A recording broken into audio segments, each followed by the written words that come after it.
இறை இயேசுவின் பிரியமான சகோதர சகோதரிகளே, இன்றைய புனிதர் முதல் வாசகம் மற்றும் நற்செய்தி வாசகம் அனைத்துமே நாம் இறைவனோடு ஒன்றித்திருக்க வேண்டும் என்ற கருத்தினை முன்வைக்கின்றது. இன்று நாம் புனித டொமினிக் சாவியோ விழாவை கொண்டாடுகின்றோம். இவர் இளம் வயதிலிருந்து ஒரு குருவாக மாற வேண்டும் என்று ஆசைப்பட்டவர். அன்னை மரியாள் மீது மிகுந்த அன்பும் பக்தியும் கொண்டவர். தனியாக தனிமையில் ஜெபிக்க பழக்கமும் கொண்டவர். தான் முதல் திருவிருந்து பெற்ற நாளை அவர் எவ்வாறு கருதுகின்றார் என்றால், அவர் வாழ்க்கையில் மிகவும் அற்புதமான மகிழ்ச்சியான நாளாக கருதுகின்றார். பீடர் சிறார்கள் இயக்கத்தில் சேர்ந்து ஆலயத்தில் மிகவும் திறம்பட ஆலய பணிகளை செய்தவர்.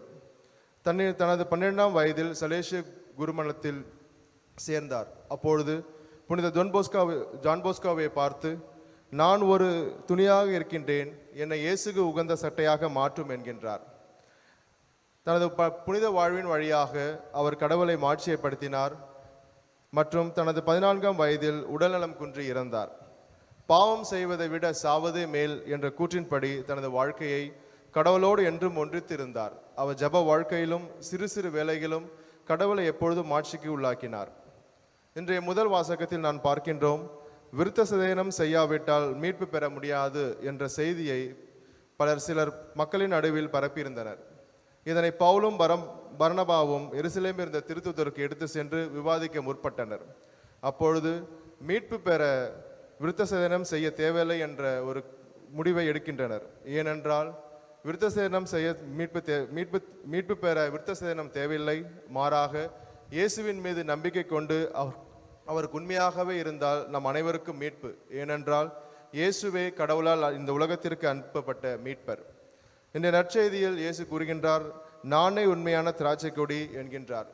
திராட்சை கொடி என்ற சொல் பழைய ஏற்பாட்டில் இஸ்ரேல் மக்களை குறிக்கும். இஸ்ரேல் மக்கள் எப்பொழுதும் திராட்சை கொடியாக கடவுளுக்கு இருந்தனர். ஆனால் இஸ்ரேல் மக்கள் கடவுள் கட்டளை கீழ்ப்படியாமல் அவர் தம் சொந்த கடவுளை பின் சென்றதால் அவர் கடவுளுக்கு உண்மையாக இல்லவில்லை. ஆனால் இன்று இயேசு தம்மை உண்மையான திராட்சை கொடி என்கின்றார். அதாவது இயேசு ஆண்டவர் கடவுளின் கட்டளை கீழ்ப்படிந்து தன்னை இந்த உலகத்திற்கு அளித்தார்.